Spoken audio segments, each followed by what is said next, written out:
We're live from New Delhi. You're watching DD India News, India's Voice to the World. I'm Vipakshi Khurana. Coming up in the next hour. US Supreme Court rejects bid to halt sentencing in hush money case. Verdict to be announced today. Trump says he respects the ruling. No relief in sight as wildfires continue to ravage Los Angeles. 7 dead and thousands flee. US National Guard called in as looting adds to the woes. Curfew clamped in evacuated areas. US President Biden calls the Los Angeles wildfires as most devastating in California's history. Says government will cover 100% of fire response cost. Security tightened in Venezuela ahead of Maduro inauguration as president today. Opposition leader Machado freed after brief detention. 3 days, 18th Pravasi Bharatiya Divas Convention 2025 to conclude today. President Murmu to attend the valedictory session in Bhubaneswar.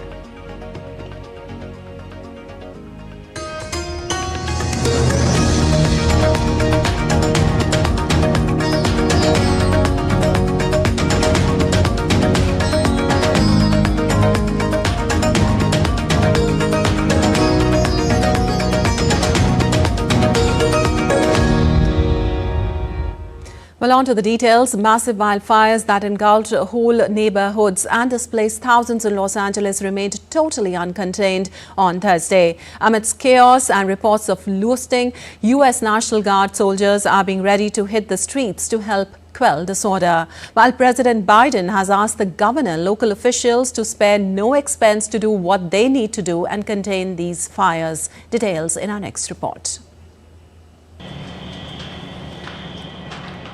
Los Angeles is a city on fire, and this time quite literally. With smokes blanketing the sky and an acrid smell pervading almost every building, swaths of the United States' second largest city lay in ruins. Massive wildfires from the east and west remain totally uncontained even on Thursday. At least 7 people have been killed so far.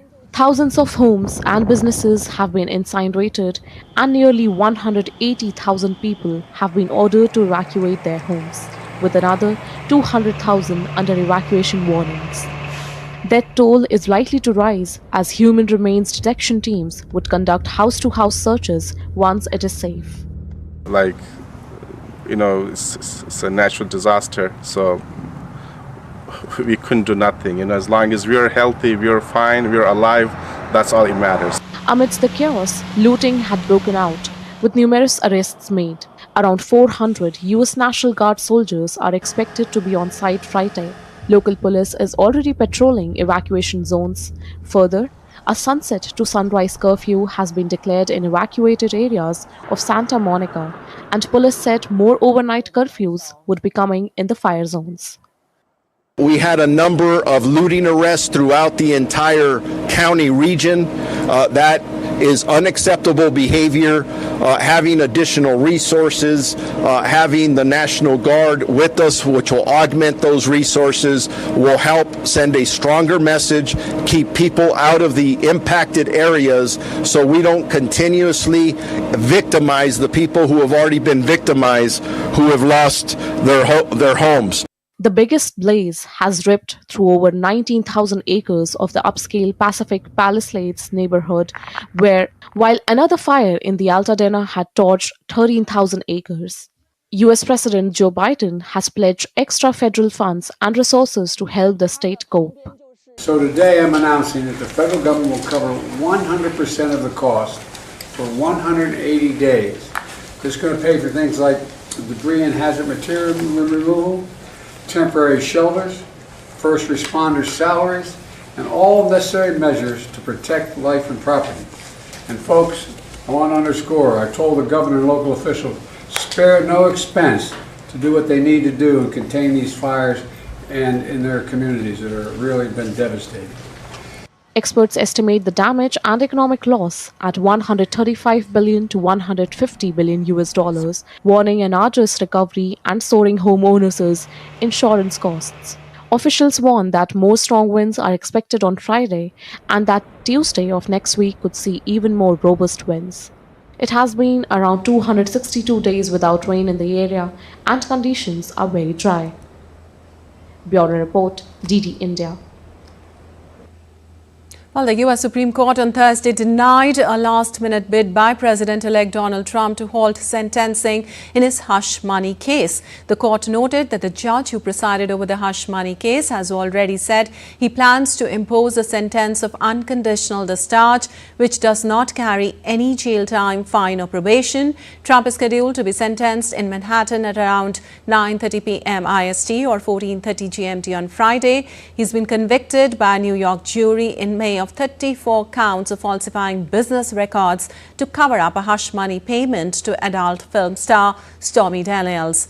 Trump's attorneys claimed that the immunity from prosecution granted to a sitting president should be extended to a president-elect. Manhattan District Attorney Alvin Bragg rejected the arguments, saying Trump was a private citizen when he was charged, tried and convicted. Trump is the first former U.S. president to be convicted of a crime and will be the first convicted felon to serve in the White House.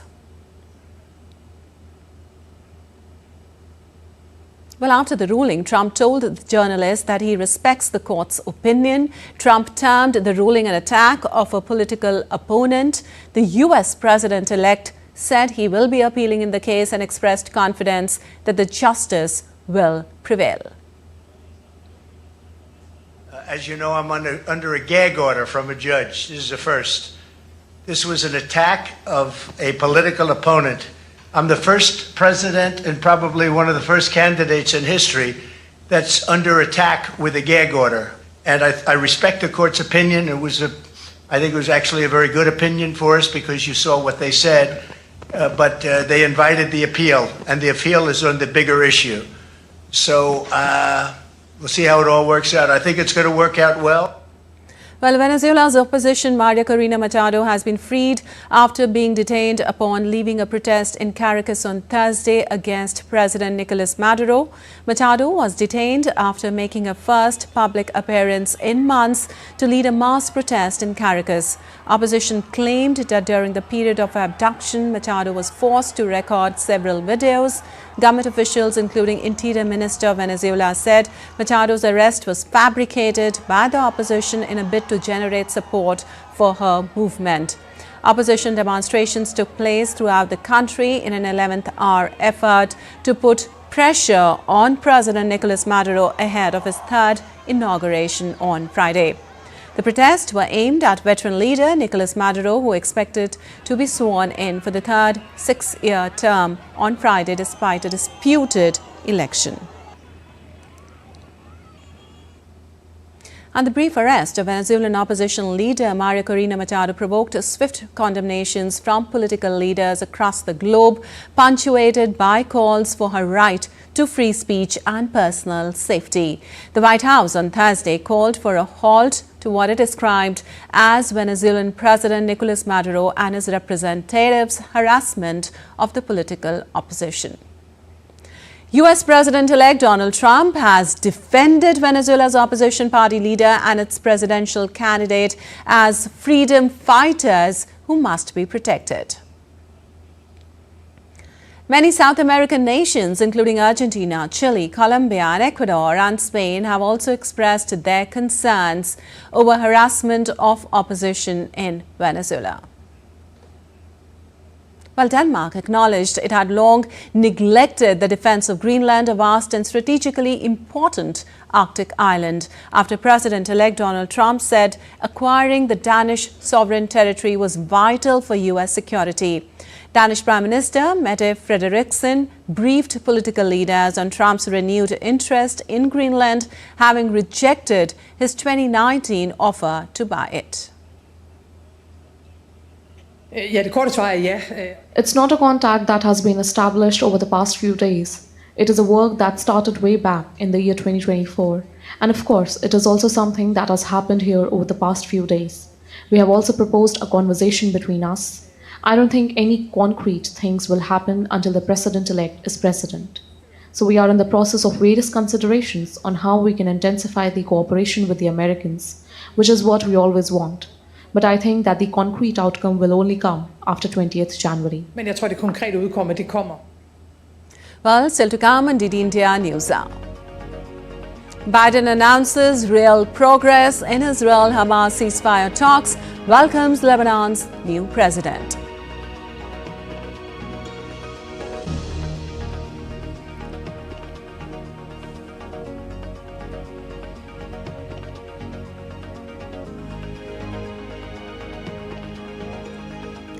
Denmark admits neglecting Greenland defense as Trump pushes for U.S. control.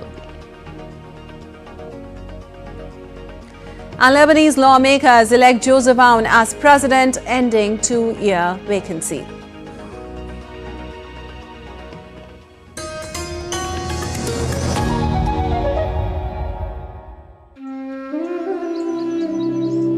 Take a front seat to witness the grandeur that is Odisha.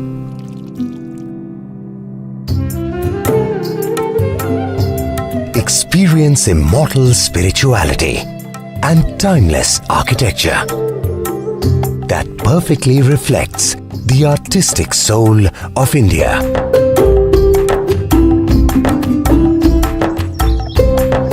Get swept by its sun-kissed beaches. Take a walk on a bed of golden sand. Witness aquatic wonders.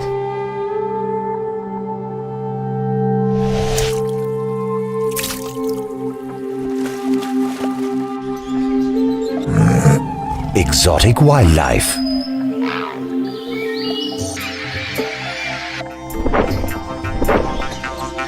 Odisha is home to an enduring cultural legacy.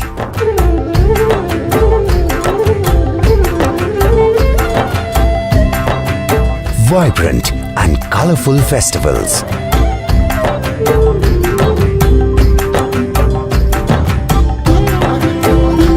Captivating folk dances.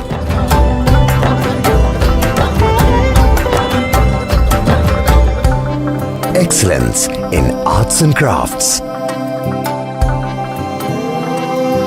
With flourishing eco-tourism.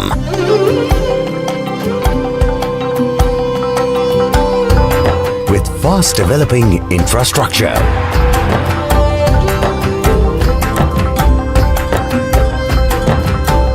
Odisha is set for a promising new future. Welcome to India's best kept secret.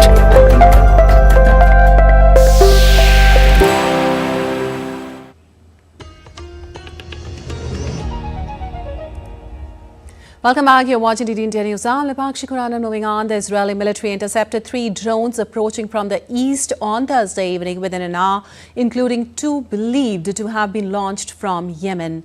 Yemen's Houthis, who control Sana'a, have fired missiles and drones towards Israel since conflict broke out in Gaza in October 2023. The Iran-backed rebels have also targeted ships in the Red Sea and Gulf of Aden, prompting retaliatory strikes by the United States. Meanwhile, Israel has also struck Houthi targets in Yemen, including in the capital.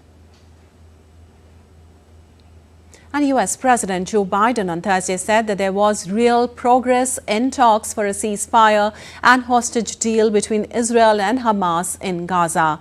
Biden also welcomed the election of Joseph Aoun as Lebanon's president. We're making some real progress. I met with negotiators today. I think there's what's going on right now in Lebanon, and we finally have a president. He's a first-rate guy. I spent time on the phone with him today, about 20 minutes to half an hour, what they have planned. They're also working very hard with the Lebanese military, accountable to the Lebanese people, not Hamas, not Hezbollah, not any other group. And so I think we're seeing some progress. And you know, I know hope springs eternal, but I'm still hopeful that we'll be able to have a prisoner exchange. Hamas is the one getting in the way of that exchange right now. but I think we may be able to get that done. Well, the Supreme Court will hear oral arguments over whether TikTok should be banned in the US if it doesn't separate from parent company ByteDance, a major case that will have far-reaching implications for the First Amendment and TikTok's millions of users, though it's still unclear how the court will rule. Justices will hear arguments in two consolidated cases, taking aim at the federal law, which requires Chinese-owned ByteDance to divest from TikTok, or else TikTok will be banned from US app stores and from being hosted by American internet service providers. Well, TikTok and creators on the app argue the law violates their First Amendment rights by taking away access to the platform and its users' speech, while the federal government argues the law is necessary to protect national security given ByteDance's Chinese ownership. And Lebanese lawmakers elected Army Chief Joseph Aoun as president on Thursday, ending a more than two-year vacancy. The presidency, reserved for Maronite Christian in Lebanon's sectarian power-sharing system, has been vacant since Michel Aoun's term ended in October 2022. 60-year-old Aoun became the fifth Lebanese army commander to be elected as president in Lebanon's history. The president's powers have been reduced since the end of the 1975 to 1990 civil war, but the position is key to overseeing consultations on naming a new prime minister.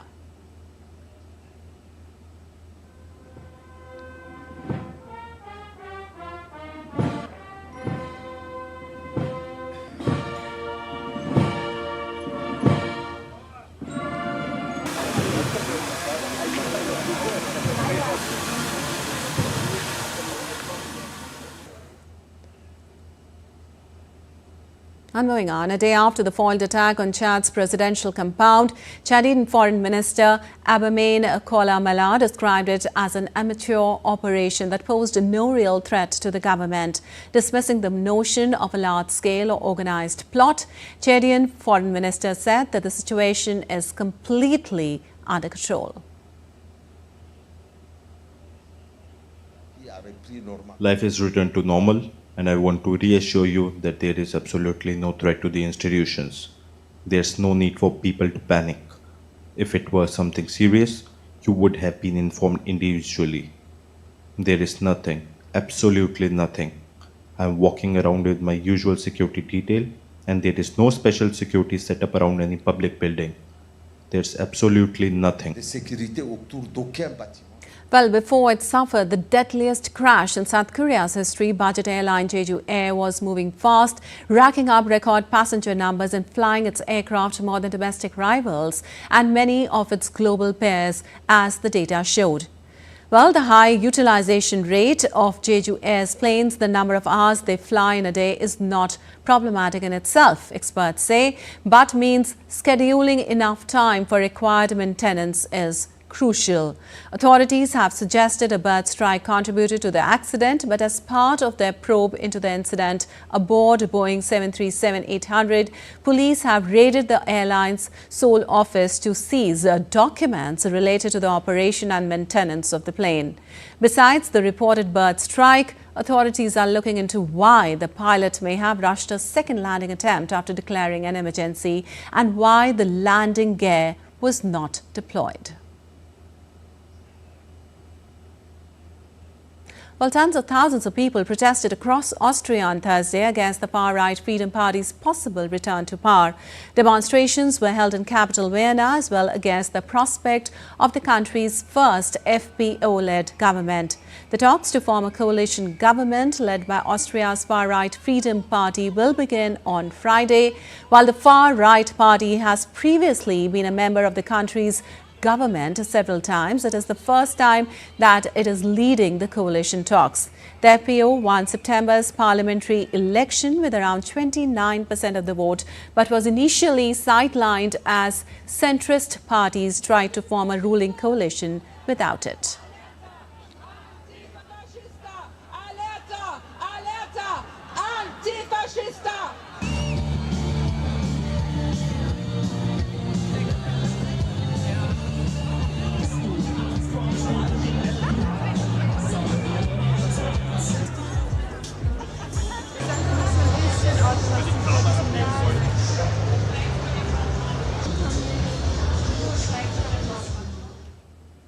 Well, moving on, the United Nations has cautioned that global economic growth will remain subdued in 2025, citing ongoing uncertainties and challenges in its latest World Economic Situation and Prospects 2025 report released on Thursday. The report highlights that while the global economy has shown resilience against a series of interlinked shocks, growth continues to lag behind the pre-pandemic average of 3.2%. Constrained by weak investment, sluggish productivity and high debt levels. However, South Asia's economy outlook remains robust with a growth projection of 5.7% for the year. The report further states that India's economy is projected to grow at 6.6% in 2025, following an estimated expansion of 6.9% in 2024, largely driven by private consumption and investment. Additionally, strong export growth in services and certain manufactured goods will bolster economic activity. The survey, the West, says will remain very strong in 2025. In 2024, 6.9%, projection for 25 is 6.6%, and 26 also slightly inching up to 6.7%, driven by private consumption and investment, strong export growth of services and electronics. We have now a major item of exports, which is services, the electronics, the mobile phones. We have become the second hub of mobile phone manufacturing, especially for Samsung and Apple.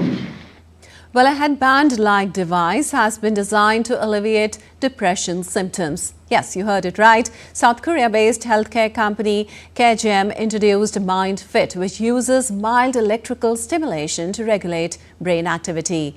On display at the 2025 Consumer Electronics Show, or CES 2025 in Las Vegas, USA, the device has already been approved in South Korea.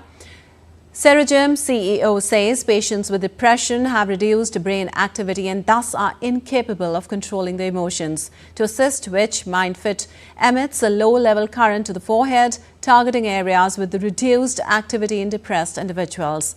The CEO hailed the capacity of MindFit in healing the patients with excessive emotions.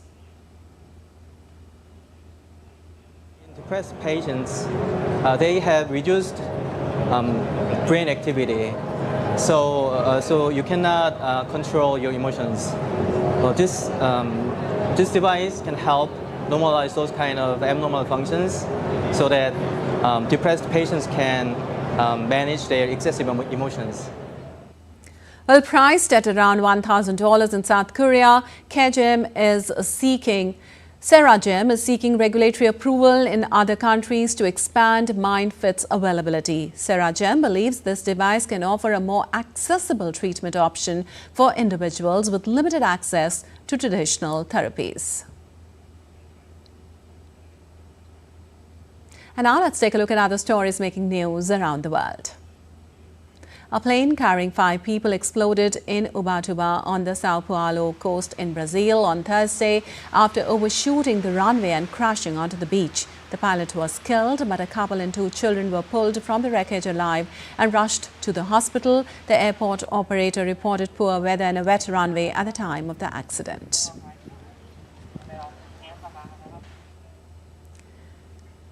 Italian couture house Dolce & Gabbana is set to open a new exhibition featuring 200 original creations in Paris on Friday. From the heart to the hand delves into Dolce & Gabbana's creative journey as an homage to Italian culture. The exhibition blends past and current collections, showcasing pieces inspired by Italian paintings, antique mosaics and aristocratic attire. The exhibition will last until 31st of March. The Brutalist maintained its winning streak, claiming the top prize at the New York Film Critics Circle Awards, with Adrien Brody named Best Actor after its 7-award Golden Globe Globe sweep, including the Best Film. Other notable awards were Mariana Jo Baptiste as Best Actress for her performance in Hard Truths, Best Director to Ramal Ross for the film Nickel Boys. Elvis Presley fans and tribute artists kicked off their annual journey to the Elvis Festival in the Australian town of Parkes on Thursday. Enthusiasts clad in Elvis-themed attire will embark on a 357-kilometre westward journey via the Elvis Express. The 6-hour train trip features a continuous lineup of Elvis-themed entertainment. The festival will conclude on Sunday.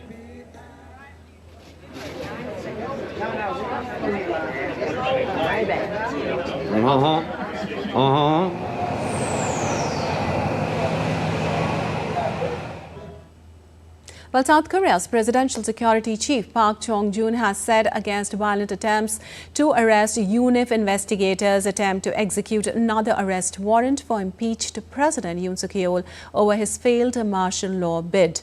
Arriving at police headquarters for questioning, Park Chung-joon on Friday said the current attempt to arrest a sitting president is wrong and Yoon deserved treatment becoming of the country's status. Park Chung-joon is himself under investigation for obstructing official duty related to a 6-hour standoff last week.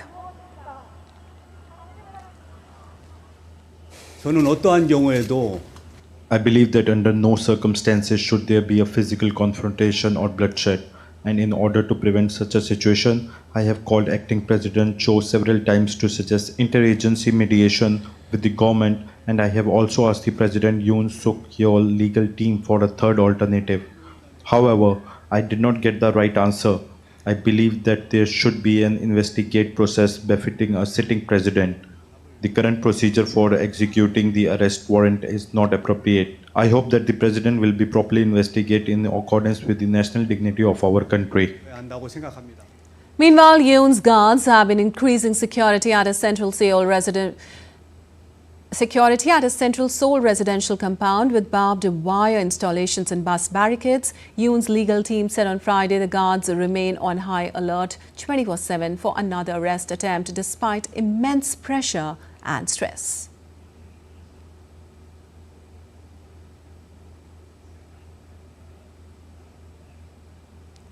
Still to come on DD India News Hour.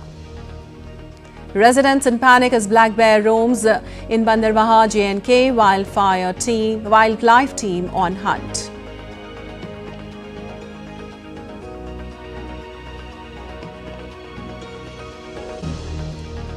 Ahead of Mahakumbh 2025, the world's largest religious gathering, we get you a quick sneak peek into the extensive preparations put in place for an unforgettable experience. And to celebrate the global significance of Hindi as a language of culture, unity and diplomacy, World Hindi Day is observed annually on the 10th of January.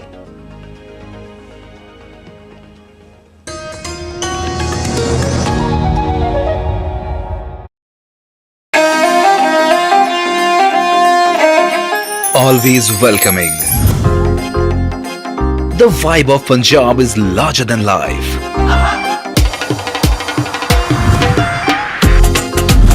Warm up to grandeur that's beyond compare.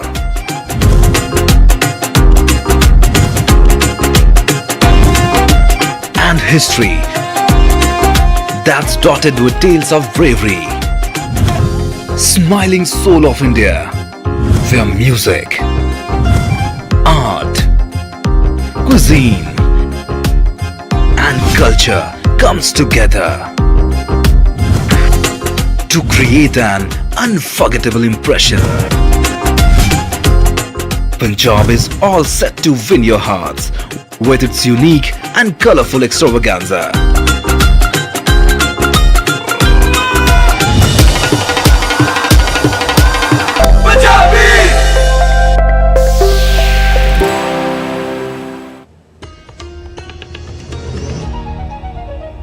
Welcome back. You're watching DD India News. I'm Nipakshi Kuran, and time now for a quick recap of the headlines.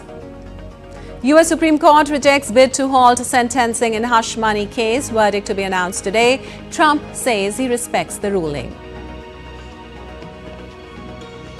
No relief in sight as wildfires continue to ravage Los Angeles. 7 dead and thousands flee. U.S. National Guard called in as looting adds to the woes. Curfew clamped in evacuated areas. U.S. President Biden calls Los Angeles wildfires as most devastating in California's history, says government will cover 100% of fire response cost. Security tightened in Venezuela ahead of Maduro inauguration as president today. Opposition leader Machado freed after brief detention. 3 days 18th Pravasi Bharati Divas Convention 2025 to conclude today. President Murmu to attend the valedictory session in Bhubaneswar. Well, the 3-day 18th Pravasi Bharati Divas Convention 2025 will end today with the President of India, Draupadi Murmu, to preside over the valedictory session of the PBD convention. She'll confer the Pravasi Bharatiya Samman Awards 2025 upon select members of the Indian diaspora to recognize their achievements and to honor their contributions in various fields in India and abroad. The Pravasi Bharati Divas Convention is the flagship event of the Government of India that provides an important platform to connect and engage with the Indian diaspora and enable them to interact with each other. Well, on Thursday, Prime Minister Narendra Modi inaugurated the 18th Pravasi Bharati Divas Convention. He urged the Indian diaspora to become stakeholders in India's growth journey. DD India correspondent Amritpal Singh reports for more. Highlighting India's rapid growth, breaking all records, Prime Minister Modi expressed optimism that the day is not far when the Indian diaspora will travel to participate in this event in planes made in India. He also emphasized that Indians can easily connect with any country they move to. He said the hearts of Indian diaspora continues to beat for India. Bharat की प्रगति की गति सारे record तोड़ रही है। आज Bharat made in India fighter jet बना रहा है, ट्रांसपोर्ट एयरक्राफ्ट बना रहा है और वो दिन भी दूर नहीं जब आप किसी मेड इन इंडिया प्लेन से ही प्रवासी भारतीय दिवस मनाने भारत आएंगे। साथियों, भारत के ये जो अचीवमेंट्स है, ये जो प्रोस्पेक्ट्स आज भारत में दिख रहे हैं, इसके कारण भारत की वैश्विक भूमिका बढ़ रही है। Highlighting the outstanding contributions of the Indian diaspora, the Prime Minister said diversity lies in the heart of Indians. हमें डायवर्सिटी सिखानी नहीं पड़ती, हमारा जीवन ही डायवर्सिटी से चलता है। इसलिए भारतीय जहां भी जाते हैं, वहां की सोसाइटी के साथ जुड़ जाते हैं। हम जहां जाते हैं, वहां के रूल्स, वहां के ट्रेडिशंस की रिस्पेक्ट करते हैं। Prime Minister Modi also virtually flagged off the Pravasi Bharatiya Express, a special tourist train for the Indian diaspora that started its journey from the Nizamuddin railway station in Delhi and will travel to multiple destinations of tourism and religious importance across the country for a period of 3 weeks.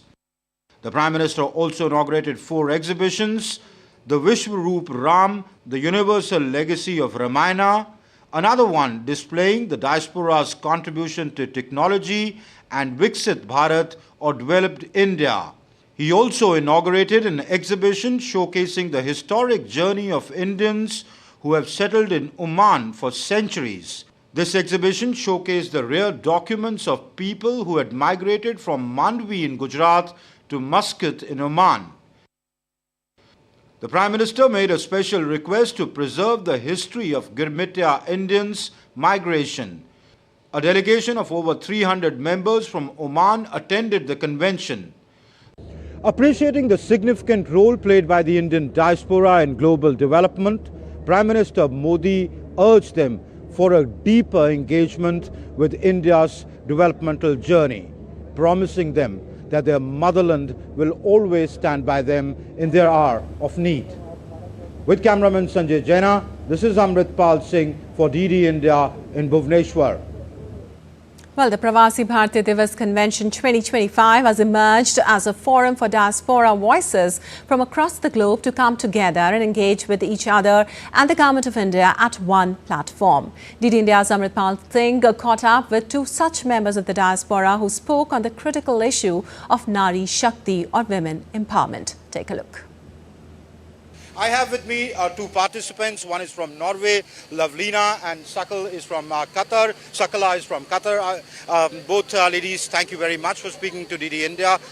First of all, tell me, you are here participating in a women empowerment panel discussion. Have things changed in India? How do you think these discussions are going to lead to further accelerating this pace of change? I think many things has changed in India. Now, recently we have seen a huge development in India. But if I look back in when I was young and when I was living in Norway in 80s, the only role model I had, women in leader positions, it was Indira Gandhi. We hadn't any female prime minister in Europe. So for me, India has been the place where I can find role models, where I can get inspiration. So I think we have been on the right path. When you look back at India, when you visit India, are things changing here and what needs to change more? Well, one of the things that I find increasingly the awareness that people have on IT and also the fact that I think India is ahead of the curve in anything to do with IT. Take for example, Prime Minister Modi has taken forward the Paytm or the UPI system all over the world, all over the Middle East. It has been introduced. I think what we need to understand also is, and I personally believe this, that India needs to increase the amount of safety for women. Okay, that is a global phenomenon happening all over the world. I live in Qatar. Qatar is one of the safest places for women and children. Safest. I mean, like, I've lived there for 24 years and I cannot tell you such. I wish the Indian government does a little more for safety. They're doing a lot for empowerment. They're doing a lot in the education field. They're doing a lot in the infrastructure, highways and things like that. Healthcare is taking up a lot of the space. Defense and technology, but I wish they increase the amount of safety. For example, increase the number of police women, increase the number of call centers for police women, even in small places. These kind of conversations are taking place here at the 2025 PBD. There is a lot that India can learn from its diaspora and engage with its diaspora for a mutually beneficial relationship. With cameraman Sanjay Jaina, this is Amritpal Singh for DD India at the Pravasi Bharatiya Divas in Bhubaneswar. Well, on to some weather update. In a sharp turn of events, Delhi woke up to a foggy morning, recording a significant drop in temperatures. The Indian Meteorological Department stated that the temperature dropped to 6.4 degrees Celsius in the morning, which was a significant decline from the seasonal average. The biting cold has prompted authorities to issue advisories for residents, particularly vulnerable groups such as children, the elderly and those with health conditions. Also, the cold wave has been intensifying across North India since Wednesday, with night temperatures in the Kashmir Valley dropping below mercury in parts of Rajasthan and Himachal Pradesh approaching the freezing point. And panic gripped the residents of Sartingal and Bejus area of Bandarbaha town of Jammu and Kashmir after a black bear was spotted multiple times in the area. Officials cite CCTV footage of the poultry farm clearly showing how bear broke the doors and killed the birds at Hutch. Besides, several complaints were received from adjoining Beja and Sartingal villages about the bear roaming in the inhabited areas. A team of trained wildlife officials are carrying out a massive operation to locate the bear. The wildlife officials have issued an advisory to the locals and tourists not to venture out after sunset until the prowling animal is caged. आज हमारी पूरी team यहाँ पे आई हुई है. हमने केजेस वगैरह भी मंगवाए हैं, ट्रैंकुलाइजिंग गन हमारे पास है, हम सर्च भी कर रहे हैं और हम इंतज़ार शाम तक का भी करेंगे पूरा इसका, क्योंकि ये नीचे फार्म्स की तरफ भी मूवमेंट कर रहा है। अगर हमें ये जंगल में नहीं मिलता है तो नीचे की तरफ ये मूवमेंट करेगा, तो हम उससे कोशिश करेंगे कि वहाँ नीचे ही हम इसको ट्रैंकुलाइज करके यहाँ से उठा के हम किश्तवाड़ इसको ट्रामा सेंटर भेजते हैं। इससे ये एडवाइजरी है कि जब भी कोई ऐसा मसला आ जाता है कि शाम को लेट लोग चलते हैं, वो अकेले ना चलें, साथ साथ चलें, थोड़ा शोर करते हुए चलें और अपने जो खिड़कियाँ दरवाजे हैं उनको अच्छे से बंद करें। Well, a day after Tirupati temple stampede, Andhra Pradesh government has ordered a judicial probe to find out the exact reason that led to the tragic deaths of 6 devotees and injuries to about 40 others. Government also cracked the whip on 5 senior officials from the police department and the Tirumala Tirupati Devasthanams, which control the Lord Venkateshwara temple atop the Tirumala hills, for negligence and dereliction of duty. Chief Minister Chandrababu Naidu visited the temple town and took first-hand assessment of the incident, met the injured at hospital and suggested measures to prevent the recurrence of similar incidents. The Chief Minister also announced 25 lakh rupees ex gratia for deceased and said that one person from each family will be given a contract job. He also announced 5 lakh rupees ex gratia for those seriously hurt. He also stated that a decision will soon be taken on Vaikuntha Ekadashi tickets. Well, in preparation for the upcoming Mahakumbh, security forces conducted a joint mock drill at Prayagraj Junction. The exercise involving the NSG, ATS, RPF and GRP simulated a hostage situation. Security personnel swiftly evacuated the affected areas and secured the premises before NSG and ATS teams neutralized the simulated threat. The drill aimed to assess preparedness and coordination among agencies to ensure passenger safety during the upcoming mega event. Well, World Hindi Day is observed annually on January 10th, which celebrates the global significance of Hindi as a language of culture, unity and diplomacy. With Prime Minister Narendra Modi's government emphasizing the prominence of Hindi on global platforms, the language has witnessed a resurgence in national and international arenas. Here's a detailed report.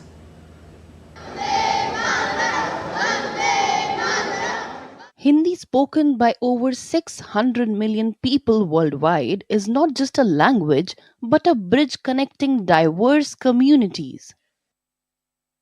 Hindi is the 4th most spoken first language in the world after Mandarin, Spanish and English. Outside India, Hindi thrives in countries like Mauritius, Fiji, Suriname, Trinidad and Tobago, Nepal, Guyana, South Africa, the United States, Canada, the United Kingdom and Australia. These nations have embraced Hindi in educational curriculums, cultural programs and day-to-day conversations, showcasing its universal appeal. Under the Modi government, Hindi's stature on the global stage has grown manifold.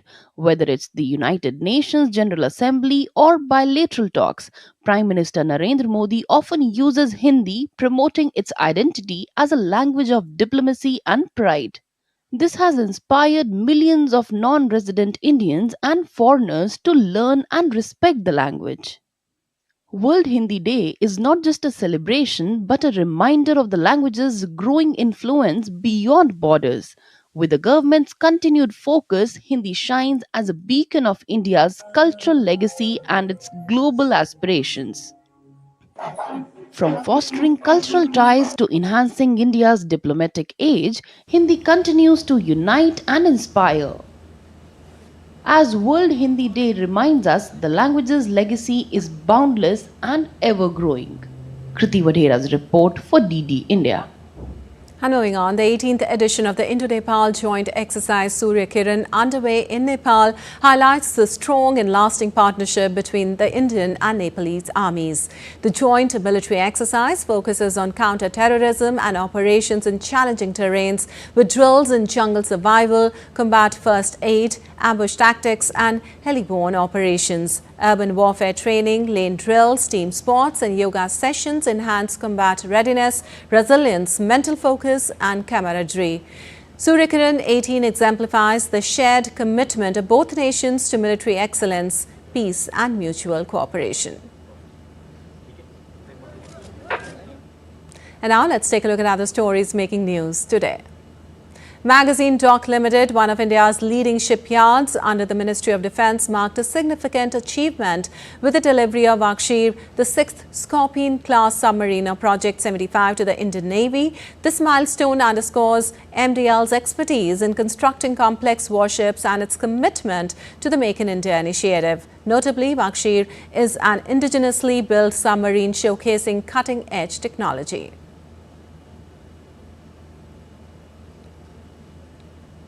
The 2nd Battalion of the National Disaster Response Force of India has deployed 5 specialized search and rescue teams to ensure the safety of pilgrims during the Ganga Sagar Mela 2025 in West Bengal. Key locations within the Mela area host the NDRF teams, which include trained personnel, a canine squad, medical and communication units. NDRF's battalion will safeguard the security interest during the event, which is scheduled to take place from the 10th to the 18th of January. In a moving ceremony that highlighted the strong bond between the Indian Navy, Indian Army and local residents, a felicitation and thanksgiving ceremony was held in the scenic villages of Ajas in Bandipora district of North Kashmir. The event recognized the remarkable courage and selfless efforts of the locals, particularly those from SK Pain and nearby areas who came to the rescue during a tragic accident involving an army vehicle last week. The incident occurred when an army vehicle skidded off the mountainous terrain, resulting in the death of 4 army personnel and injuries to several others.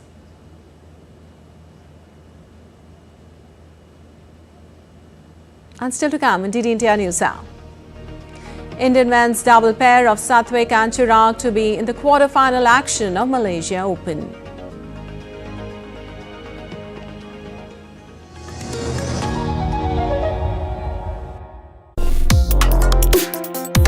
Complex issues, hidden agendas, twists and turns, strategic games.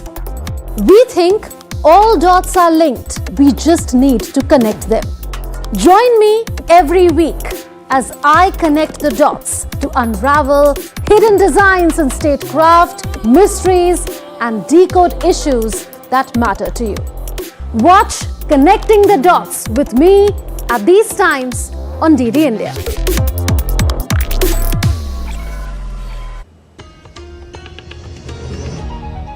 Welcome back. You're watching DD India News. I'm Lepakshi Kuran, and on to some business news now. Wall Street futures fell in Asia as investors anticipated the US job report's impact on global bond markets. Nasdaq futures dropped 0.6%, while S&P 500 futures were down by 0.5%. Japan's Nikkei fell 0.8%, adding to its weekly losses to 1.5%. MSCI's broadest index of Asia-Pacific shares outside Japan was flat but headed for a weekly decline of 0.7%. China's blue chip slipped 0.1%, but Hong Kong's Hang Seng rose 0.5%. Well, you're watching DD India News. Time now for some sports news. Indian men's double pair of Satvik and Chirag will take on local favourites Theo E. Yi and Ong Yu Sin in the quarterfinals of the Malaysia Open badminton tournament on Friday. Earlier, the Indian duo defeated Malaysian pair of Nur Mohammad Azharuddin Ayub and Tanvi Keong in straight sets 21-15, 21-15 in the second round. The men's double pair of Satvik Sairaj, Ranki Reddy and Chirag Shetty were the lone survivors as H.S. Pranoy, Malvika Bansod and the women double pair of Trisha Jolly and Gayatri Gopichand made their exit from the tournament on Thursday. And Ireland captain Gaby Lewis won the toss and has opted to bat first against India in the first of the 3-match Women ODI series in Rajkot on Friday. Smriti Mandhana will lead India as they will look to continue the momentum against Ireland after sweeping West Indies 3-0 in the ODI series. The absence of core has shifted responsibility onto batters such as Harleen Deol and Jemima Rodrigues. Meanwhile, in bowling department, newcomers Titus Sadhu and Saima Thakur will lead to step up in the absence of veteran bowler Renuka. Ireland, led by Gaby Lewis, face a formidable challenge as they are yet to beat India in ODIs. and Jude Bellingham and Rodrigo struck to earn Real Madrid a 3-0 win over Real Mallorca on Thursday and set up a Spanish Super Cup final clash with rival Barcelona. Bellingham, Martin Valgent and Rodrigo scored the goals for Madrid to set up a repeat of last season's final. Madrid has the chance to earn revenge for its heavy Clásico defeat in La Liga in October after Bellingham's clinical second-half strike sent it on its way to victory in Saudi Arabia. Bellingham was in the right place at the right time to carefully slot home the rebound past defenders on the goal line, continuing a stunning run of individual form. Real Madrid will face Barcelona in the final next Monday. And in football, Premier League club Everton said on Thursday that they have sacked manager Sean Dyche hours before their third-round FA Cup home tie against Peterborough. With his backroom staff also leaving, Everton said under-18s head coach Leighton Baines and club captain Seamus Coleman would take charge of first-team affairs on an interim basis. Everton was taken over by the Friedkin Group, who became the new owners in December. Everton are 16th in the standings after 19 games, a point above the relegation zone. They have not won a game since beating Wolverhampton Wanderers in early December, which now makes it a winless run of 5 matches. While Kalinga Lancers rally to beat Team Gonasika 2-1 in the keenly contested affair, recorded second consecutive victory in the Hockey India League on Thursday. The Lancers started strong, creating more circle entries in the first quarter, but Gonasika's defence stood tall, preventing the home side from gaining any early momentum. However, a goal from Aaron Zalewski in the third quarter proved to be decisive as the Kalinga Lancers edged out Team Gonasika to secure the victory. The win over Gonasika, which played on consecutive days, have enabled the Lancers to jump to the third spot. Well, the Kho-Kho Federation of India has revealed the men's and women's team for the inaugural Kho-Kho World Cup. Federation President Sudhanshu Mittal said the tournament will feature advanced technology and several new initiatives. Fans can expect thrilling action in both categories. The word goes! The word goes! The Kho-Kho Federation of India has announced the men's and women's teams for the first ever Kho-Kho World Cup in Delhi. The event will take place from January 13 to 19th and feature 39 teams from across the globe. This tournament is a historic step towards making Kho-Kho an internationally recognized sport. Fans can look forward to thrilling matches in both men's and women's categories.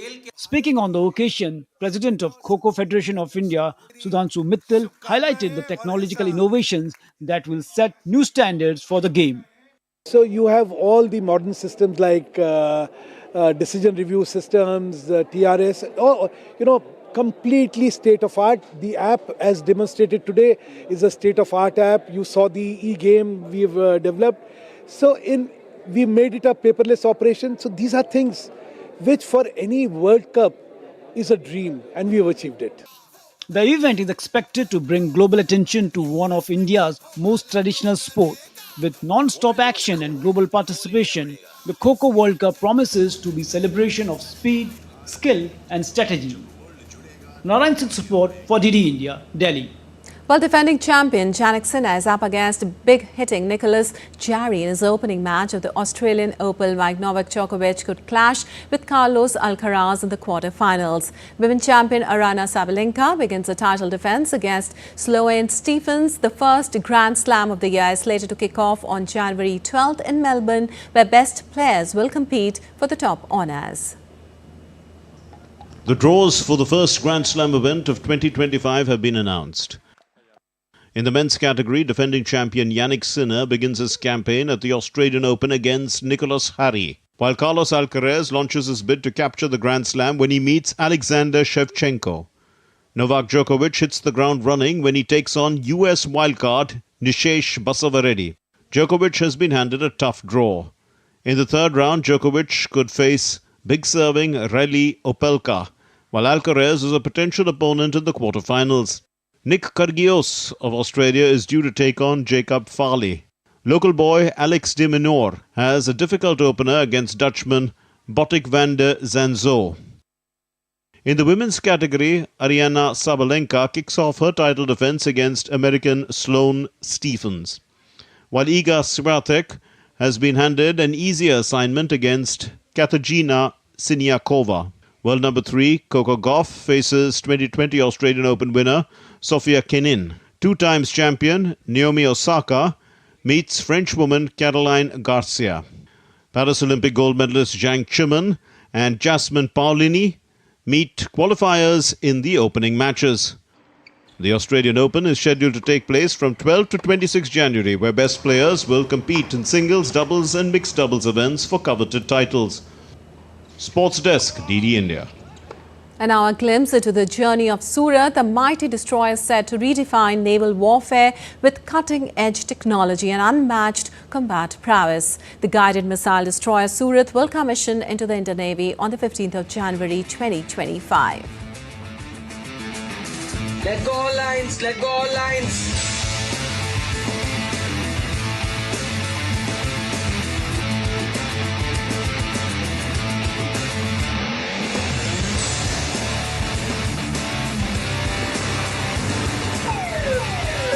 Hands to action taken. Hands to action taken.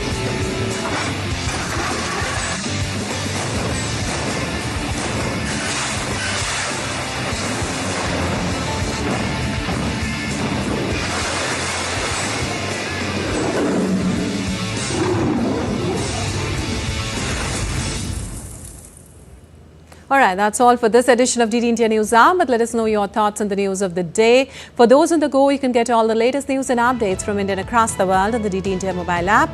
The app is available on both Android and iOS platforms. Scan the QR code on the screen to download now. We'll be back with more news as it breaks here on DD India. I'm Lipakshi Khurana from all of us here in Delhi. Thanks for watching DD India News Hour.